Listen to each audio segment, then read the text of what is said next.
Live from Ogasawara, this is Geek Devotions.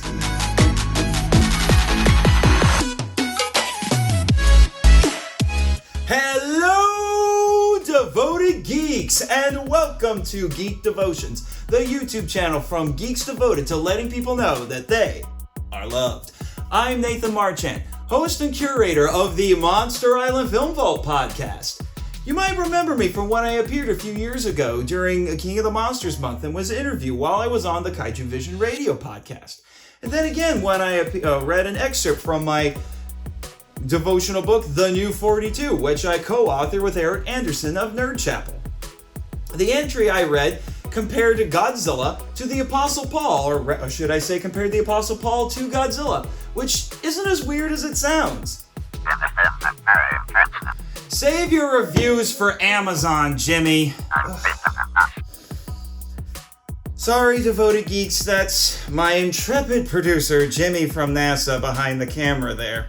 He likes commentating on me and my guests on my podcast, and apparently in my videos too. He's miraculously survived the infamous war in space, but he won't tell me how. International Man of Mystery? Whatever. Anyway, to cap off I Heart Japanese Monsters Month here on Geek Devotions, I'm going to be discussing a film I just covered on the latest episode of my podcast. Give me a second to find it.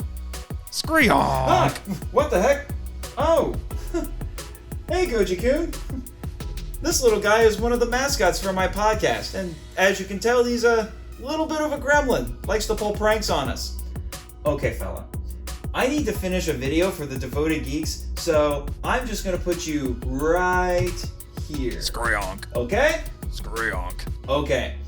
Give me a second to make this place a little more presentable. There. That's better. Today's devotion is about the obscure 1958 kaiju film, Varan the Unbelievable. In this, a reporter, a scientist, and a photographer travel to a remote Japanese village to investigate the deaths of several men, including the reporter's brother. The villagers worship a god named Baradagi, better known as Varan, this guy right here, and claim that he killed those men for trespassing. Professor Uozaki denounces this superstition until Varan appears and starts wrecking everything. Now, as I said on my podcast, the first half of this movie is actually quite interesting, especially if you view it as a commentary on the Barakumen, who are a discriminated social class in Japan. But then it turns into a by-the-numbers kaiju story once Varan leaves the village. Before then, the scientifically minded characters clash with the superstitious villagers. Professor Uozaki tells them it's ridiculous to believe that such a thing, Baradagi, ever existed. The village priest's reply is quick and zealous. He says, "I refuse to fill my ears with such blasphemy." But then later on, if you thought that was bad, it gets worse when the villagers refuse to cross a fence to go rescue a boy who wandered into Varan's forest. And Professor Uozaki gives a speech that would make the famous atheist Richard Dawkins proud. He says, "We can't believe such nonsense. This is the 20th century. How can you be so foolish? It's true. We have met with many strange phenomena out here, but they have nothing to do with Baradagi at all. Now, get rid of that silly superstition and help us find the boy." That's right, Jimmy. You used to think the same way before you started working on an island that has a giant moth goddess on it who's visited by twin priestesses who are the size of Barbie dolls. Getting back to the movie, the irony of all this is director Ishiro Honda, who helmed many classic Godzilla films, never reveals who is right. The scientists say Varan is a dinosaur, but he destroys the village seemingly out of divine wrath. Honda leaves it to the individual viewer to decide what the truth is. Sadly, there are many in the scientific community who see science and faith, particularly Christianity, as opposing forces.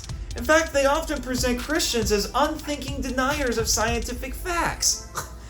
This couldn't be farther from the truth. The practice of science was started hundreds of years ago by people like Galileo and Isaac Newton, who sought to understand how God constructed the universe.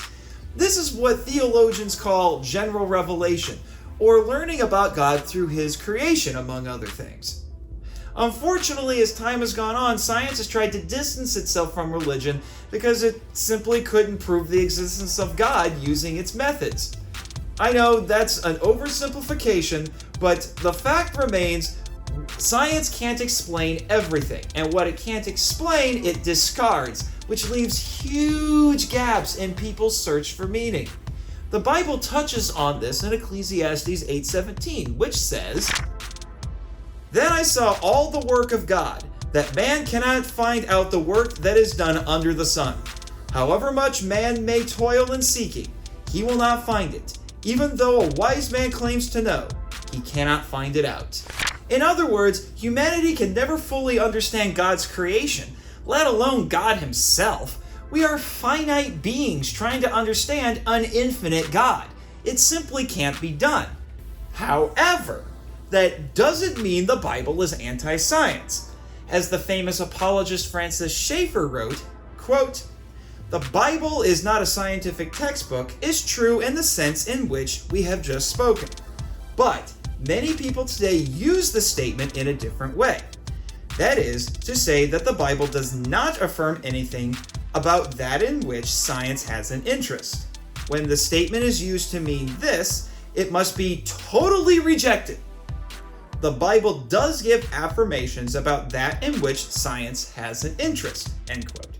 Science, like all practices, it was created by God for his glory.